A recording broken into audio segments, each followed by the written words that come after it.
असलामुअलैकुम दोस्तों, तुसी वेख रहे हो पाक पंजाब टीवी ते मैं हाँ तुहाडा दोस्त अब्दुल वाखद। दोस्तों माशाल्लाह अज मैं तुहाडे वास्ते एक ऐसी शानदार ज़मीन लैके हाज़र होया कि बड़े दोस्त कहते सी कि ज़मीन सस्ती भी होवे ते ज़मीन ज़्यादा भी होवे ते हर चीज़ उस दे अंदर मौजूद होवे। दोस्तों माशाल्लाह डेरा मौजूद है, बागात मौजूद ने, सस्ती ज़मीन है ते माशाल्लाह ये 7 मरबे ज़मीन है। दोस्तों 7 मरबे ज़मीन है, इक्को जगह ते इक्को प्लाट। ये सामने आप भरावां दिखा रहे हैं डेरा, ये बागात इस दे अंदर मौजूद ने। ये 7 मरबे के अंदर मौजूद ने। 4 ट्यूबल मौजूद ने, 2 ट्यूबल लगे हुए हैं पीटर ते, 2 ट्यूबल लगे हुए हैं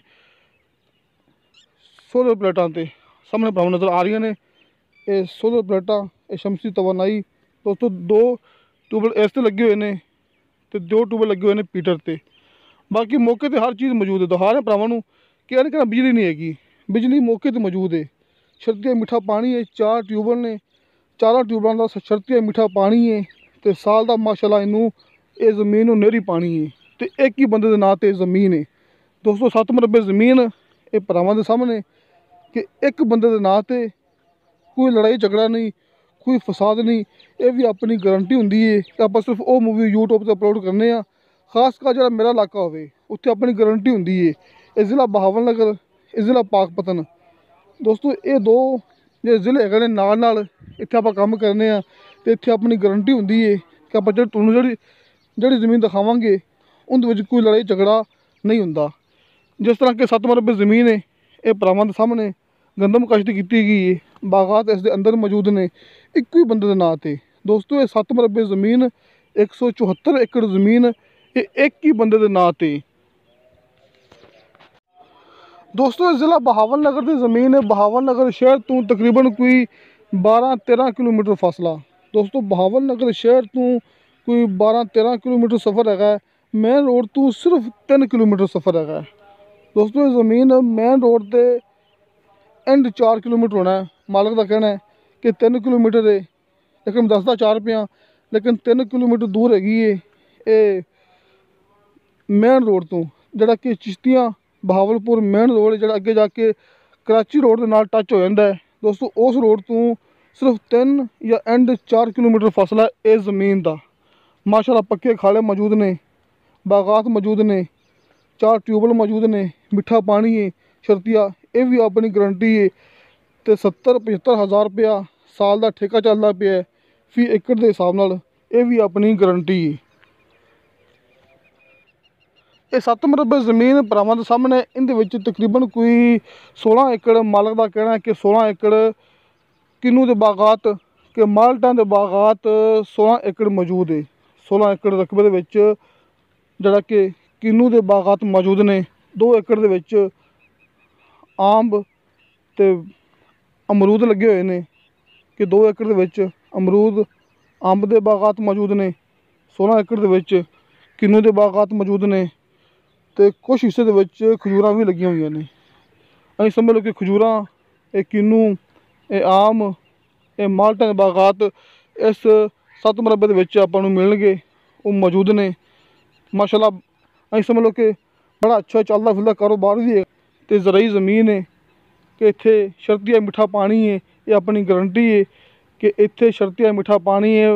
मालक ने मैनूं बार बार गल कीती है कि इत्थे हर फसल हुंदी है, पक्की ज़मीन है तो मिठा पानी है तो साल का नहरी पानी है तो इंतहाई सस्ती है ज़मीन है। 70 हज़ार रुपया फी एकड़ के हिसाब नाल साल का ठेका है।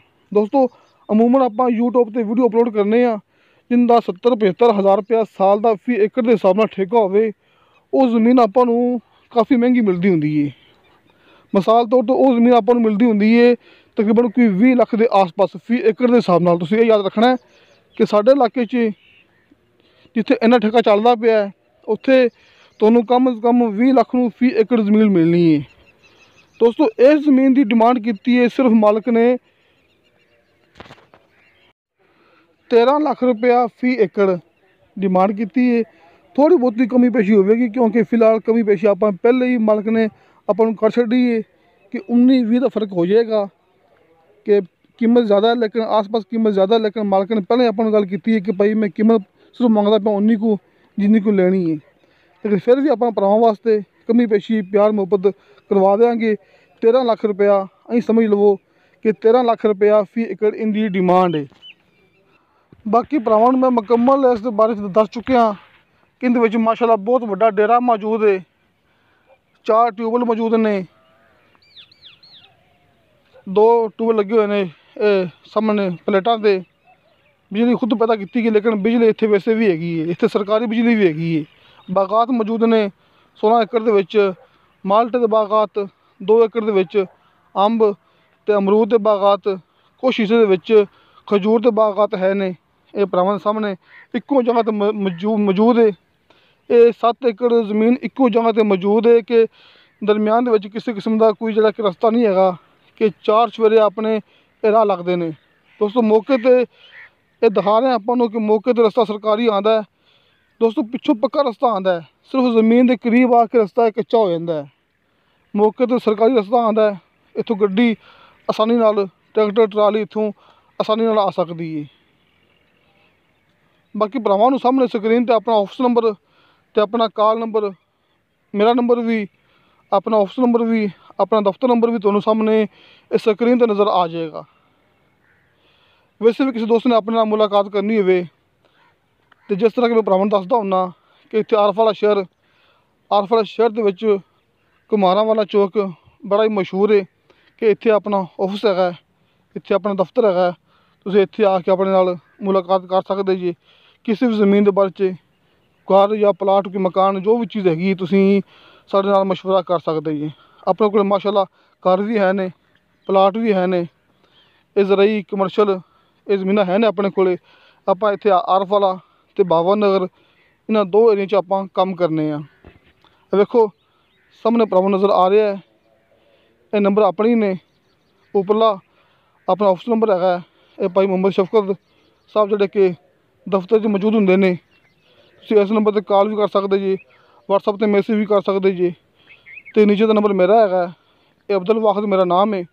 तुसीं मैनूं भी इस तरह कॉल भी कर सकदे जी ते व्हाट्सएप ते मैसेज भी कर सकदे जी। ते ये याद रखना है कि अपना ऑफिस हैगा, अपना दफ्तर हैगा आरफ वाला शहर घुमारां वाला चौक। तुसीं अपने नाल राबता कर सकदे जी। तो दोस्तों तुहानूं साडी वीडियो पसंद आवे, साडी वीडियो लाइक ते शेयर ये ज़रूर करो ते अपने बेहतरीन जे कमेंट्स लेके भेजो। कोई भी गलबात रहेगी होवे तुसीं सानूं इस सामने स्क्रीन ते नंबर देख के कॉल करके पुछ सकदे जी। इंशाअल्लाह ताला मिलांगे अगली वीडियो ते। खुदा हाफिज़।